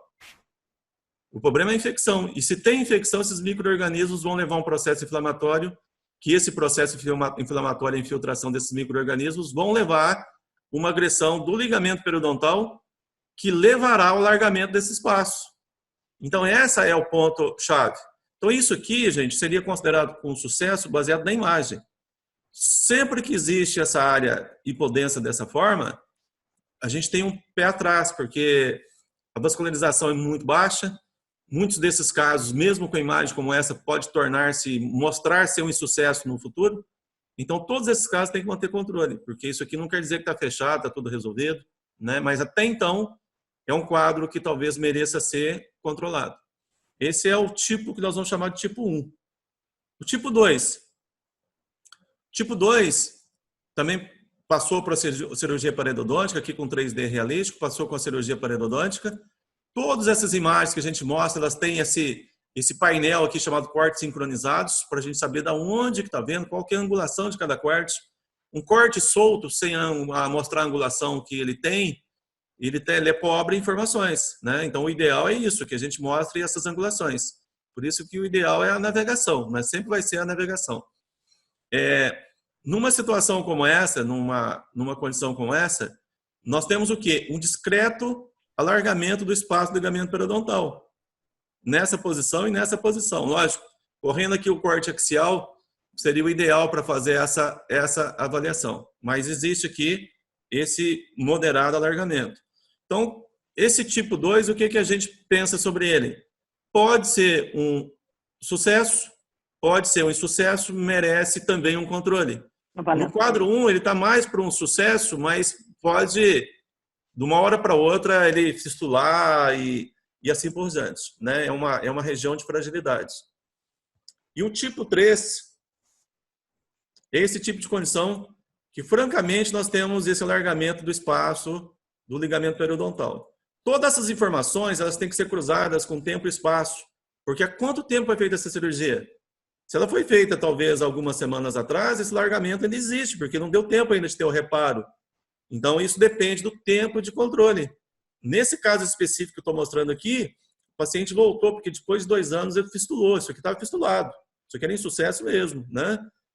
Então, a princípio, com todas as dificuldades que existem nessas comparações, que eu sei que todos vocês, como todos nós, temos dificuldades, né, de definir, porque não tem uma imagem que a gente bate o martelo e fala isso aqui é sucesso, isso aqui é insucesso. Mostrei 3 nuances para vocês, e dessas 3 nuances, nós temos 3 graus de possibilidades, inclusive esse último aqui já estava até fistulado, mas se não tivesse e fosse por longo tempo de tratamento, a gente ia ter considerações assim diferentes.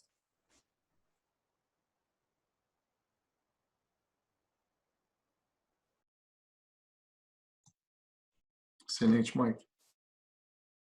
Muito bom. Mike, alguma Sim. Mike, essa observação aqui a respeito do contorno da perda óssea, né, da irregularidade do contorno na margem radicular é fundamental, realmente. E fazer a correlação com o espaço e o tempo, né? Quanto tempo tem. Às vezes, um pós-operatório imediato, né? Ele pode ter um caso de sucesso, mas é um pós-operatório imediato. Então, o aspecto radiográfico vai ser irregular. Então, excelentes considerações e, assim, eu acho que foi extremamente didática a maneira com que a demonstração desses 3 casos, né, em estágios bem diferentes. Excelente. Bacana. Uma coisa que eu quero mostrar para vocês por exemplo, esse artigo ele relata 3 índices diferentes. Um mostrando sobre... E é bonito da gente poder fazer a avaliação dele, porque ele mostra esses formatos. Agora, sinceramente, gente, percebo que neles não tem assim uma avaliação dos 3 índices, avaliação do espaço do ligamento periodontal. E a questão da formação de cortical ou não, o ideal seria ter a formação, a gente já está discutindo os casos difíceis, porque se formou cortical, o processo já fica bem mais fácil da interpretação. Então, o nosso ver que o espaço do ligamento periodontal, quando ele sofre agressão, nós sabemos que ele reage, né? Ele tem uma reação, né, bem interessante, né? Ele tem esse aumento de volume, tem essa margem, né, que o osso fica mais, né, essa invasão leva à destruição irregular óssea, microdestruição irregular, e tem essas características típicas que não está sendo relatado. Existe isso no Brasil, eu vi muito lá nos Estados Unidos, junto lá com o Bruno e o grupo dele, de tentar fazer com que essas corticais, porque quando remove esse cortical, existe uma chance grande que ela não forme nunca mais, e a manutenção desses reparos. Então, existem várias técnicas que eles removem a cortical, fazem a cirurgia periodontica e voltam com a cortical em posição. E o cuidado que isso está sendo feito atualmente é algo incrível, né? Para que essa cirurgia periodontica que ela seja feita de uma forma muito cuidadosa e retorne essa cortical em posição com... Né? Você fala um pouquinho disso, Bruno, para nós? Eu acho que a gente pode fazer até melhor. Por que a gente não traz o pai da criança aqui também? Vamos chamar o Ninzer para falar com a gente, ué. Você faz aí o convite, Bruno? Faço. Deixa eu falar com ele hoje. A gente já conseguiu o Fayad e o Ninzer juntos. Não tem problema, não. Perfeito. É um trabalho fantástico. O Steve trabalha tanto com a cirurgia periodontica convencional, mão livre, usando essas técnicas de manutenção de cortical, trabalha com cirurgia periodontica guiada e trabalha com a cirurgia periodontica com nave dente, né, guiado por coordenadas. Mas o trabalho dele que ele faz de instalação de corticais, mostrando que com isso ele consegue um reparo ósseo e não depender só dessa fragilidade do reparo fibroso cicatricial, então é muito, muito interessante. Isso aí tem muito hoje do armamentário, né, que os endodontistas têm acesso, principalmente com piezo, que deixa a gente fazer esse corte da cortical óssea ali bem controlado, como uma janela, para poder abrir a janela, fazer o que eles têm que fazer e depois botar essa janela de volta, essa janela óssea de volta. E o resultado é muito bom. Uma coisa que eu posso pedir para o Mo falar também é que o Mo ele tem uma escola bem diferente. O que o Mo vem feito hoje para mostrar um pouco da cicatrização óssea que ele vem obtendo, ele está fazendo as cirurgias periodonticas praticamente sem vasoconstrictor. Então, a teoria dele é que você tem que deixar sangrar muito e quando você deixa um coágulo ali dentro, ele não gera essa regeneração, vamos dizer assim, de tecido mole, né? Então, o que ele tem falado é justamente isso, ele deixar bem sangrado, botar um coágulo ósseo sanguíneo ali, você não tem essa cicatrização fibrosa. Então, ele mostra todos os casos dele na qual ele gerou cicatrização fibrosa, ele falava que muito disso ele achava que era por causa do vasoconstrictor, que todo mundo quer deixar o campo o mais limpo possível para ele poder ver tudo que está fazendo, né? Então, com isso, ele achava que a cicatrização desses casos eles não tinham o mesmo resultado que quando você promovia bastante sangramento. Então, essa é uma das vamos dizer assim, das correntes que estão surgindo aqui agora, nessa área. Alguma consideração, Estrela? Essa oportunidade do Bruno trazê-lo para o debate vai ser sensacional, porque é algo extremamente importante. Mesmo a manutenção do coágulo tem um outro padrão em termos de reparo com o tempo. Eu acho que vai ser bem importante a discussão aí e a presença dele, Bruno. Ótimo. Então, sim. Bruno, você, para finalizar, você finaliza então, mostrando e faz a finalização? Mostro sim, Mike. Se você deixar aqui, meu compartilhamento de tela, ok? Para eu poder fazer a minha, tudo bem. Deixa eu botar aqui o PowerPoint. E eu vou mostrar duas coisas para vocês. Tá aqui. Vamos lá.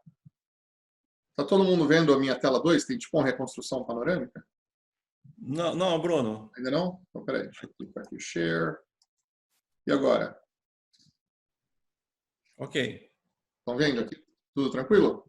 Então, vamos lá. Esse foi um caso bem antigo para mostrar uma condição que a professora Tessa mostrou. É um caso de um cisto nasopalatino, né? Bem grande. Isso aqui, na verdade, isso aqui é um Newton, da época do Newton ainda, bem antigo, nos primeiros casos. Vê que a resolução não bate nada do que a gente vê hoje. Mas é só para mostrar que aqui estava o cisto do canal nasopalatino e mostrar uma condição que a doutora Tessa falou, que é de você ver a expansão óssea vestibular, ó, desse cisto. Olha que legal. Ele é bem grande. E esse caso a gente viu...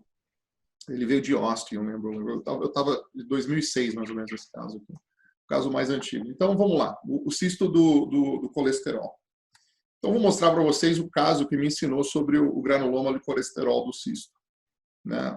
Foi esse caso aqui, desse paciente. Então, esse paciente ele chegou na clínica, quando eu estava na Western University, lá na Califórnia, e ele apresentava aquela lesão clássica entre os incisivos centrais aqui na panorâmica, como vocês podem ver. Né? E quando a gente fez a periapical do caso, tá lá aquela imagem clássica, sabe, do canal expandido.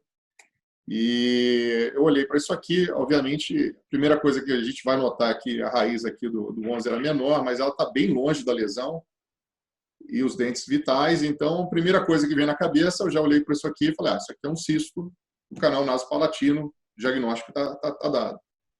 Né? Então, fizemos a tomo.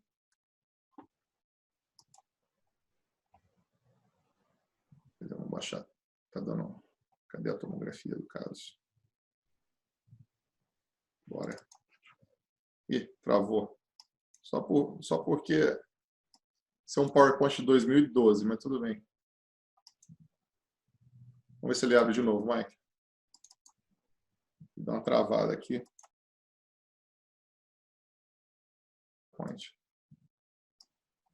Desculpa, gente.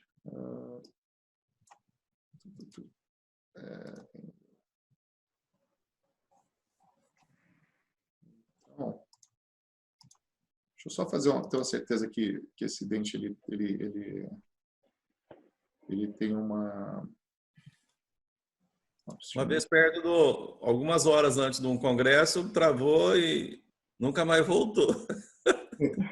Você sabe que isso aconteceu comigo, Mike, no congresso da... Ele está dando uma mensagem aqui, eu sei o que é. Esse é o vídeo do coisa que está travando. Espera aí, deixa eu fazer uma coisa diferente aqui. Eu já sei o que é. É o vídeo desse PowerPoint que está travando o meu computador, que eu acho que ele está em formato AVI. É um PowerPoint antigo e eu copiei para um PowerPoint novo. peraí, deixa eu só fazer uma coisinha aqui. Eu vou mostrar o caso para vocês. Se eu consigo mostrar ele sem rodar o vídeo, eu rodo o vídeo depois. Olha o caso aqui, ó. Esse aqui. Tá vendo? Ele está me dando que ele não consegue rodar o vídeo, é por isso que ele estava travando. Ok. Mas olha que interessante aqui, pessoal. Ó, vou dar um zoom aqui para vocês. Aqui, quantos de vocês olhariam para esse caso aqui? Olha lá.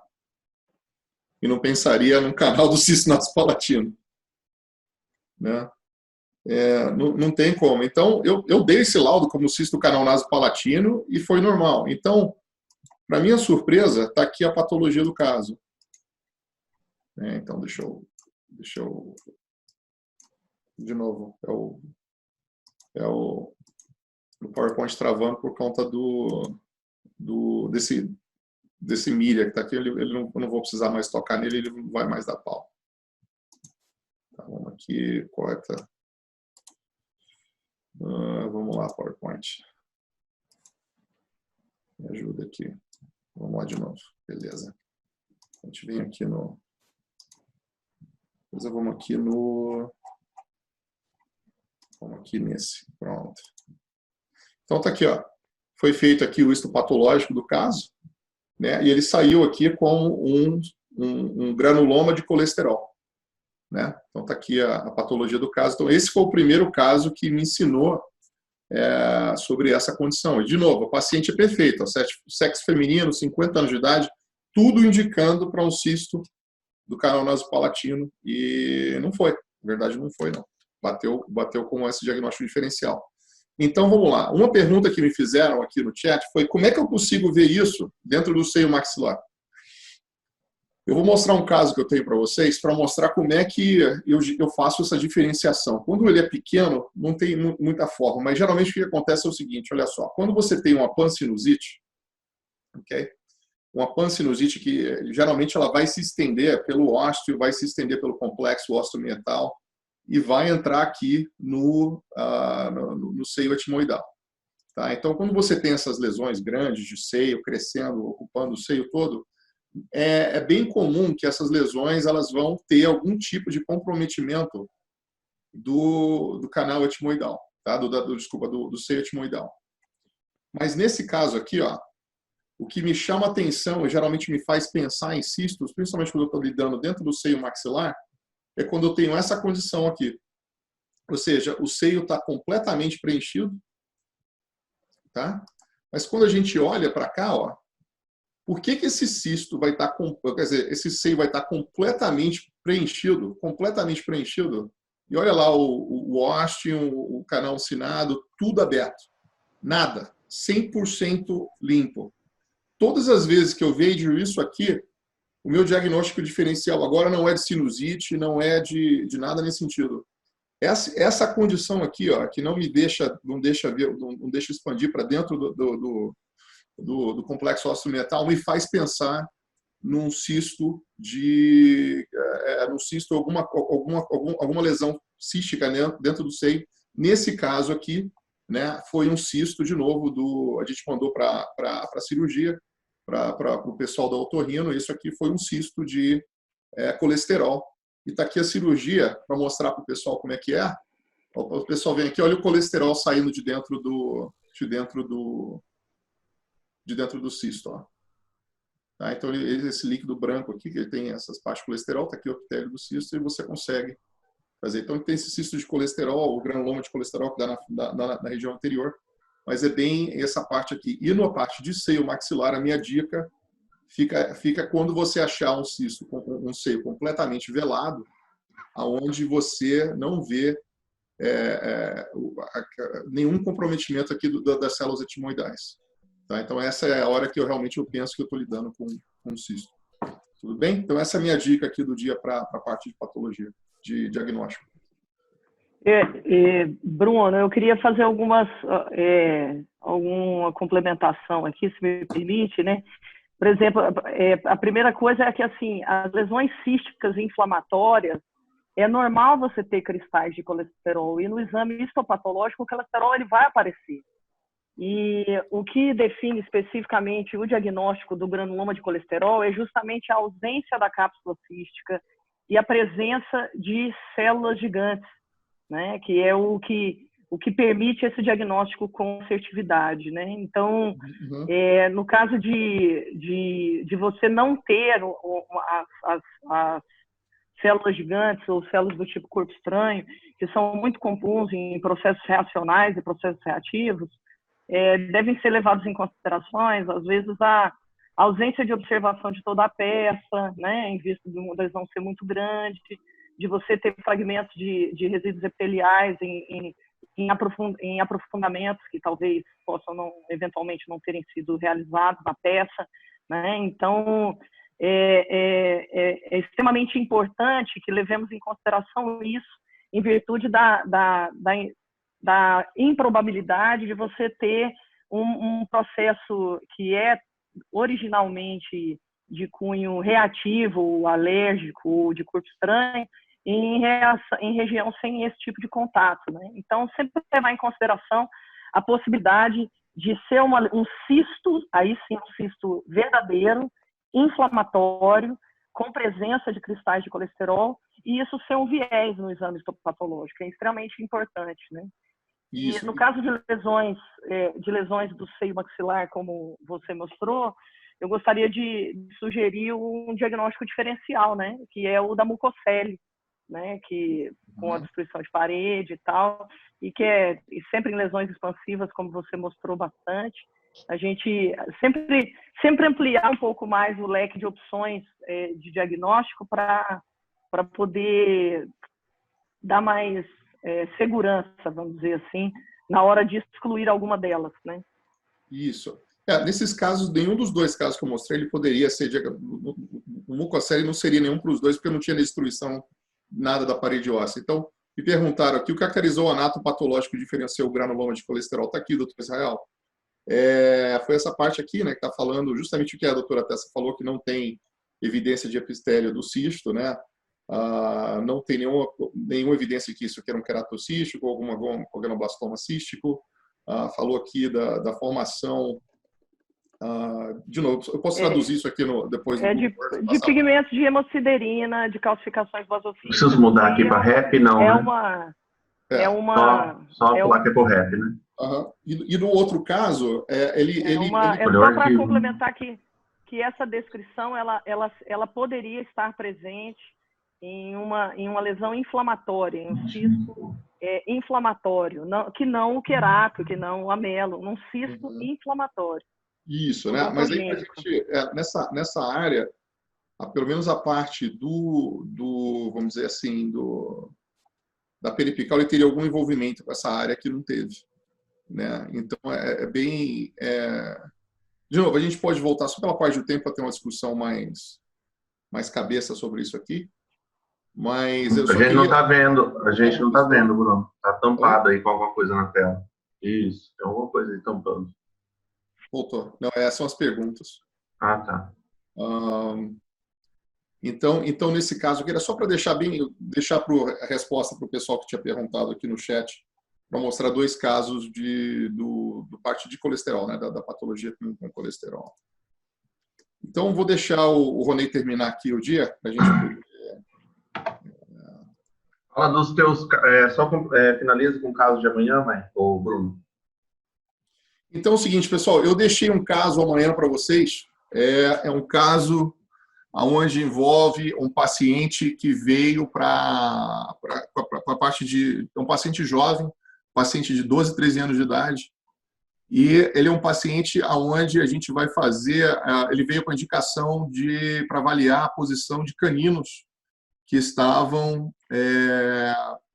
que não estavam sendo erupcionados, que estavam impactados, né? E eu gostaria de deixar o caso para todo mundo aí, fazer avaliação, ver que tipo de patologia que vocês estão vendo aí, porque tem bastante achado incidental nesse caso, muita coisa interessante para a gente discutir amanhã.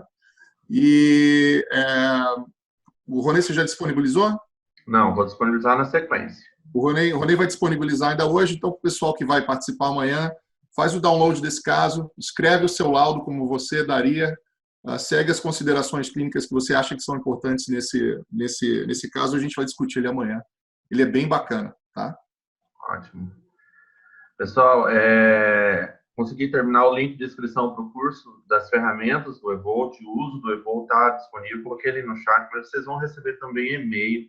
Os grupos Telegram, WhatsApp estão recebendo o link. Nós vamos ter, então, o curso amanhã às 10 da manhã. 1h30. São 3 dias de treinamento.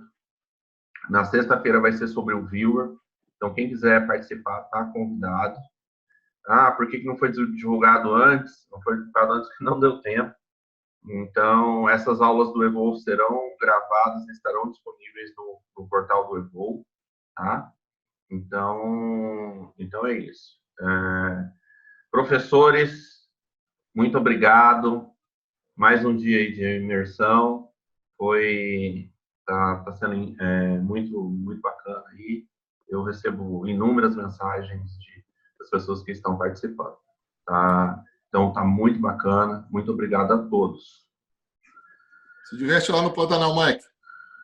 Vou amanhã para o Pantanal para dar continuidade no trabalho que eu estou fazendo lá. Tá maravilhoso. E fico lá amanhã, quarta, quinta e sexta-feira. Estou de volta aqui para a gente poder conversar. Pessoal, muito obrigado vocês de estarem aí, a gente poder interagir e discutir. Muito obrigado, Bruno. Muito obrigado, Estrela. Muito obrigado, Tessa. Muito obrigado, Ronei. E um abração para vocês. Obrigada, pessoal. Tchau, tchau. Obrigada. Tchau, Tchau, tchau. tchau.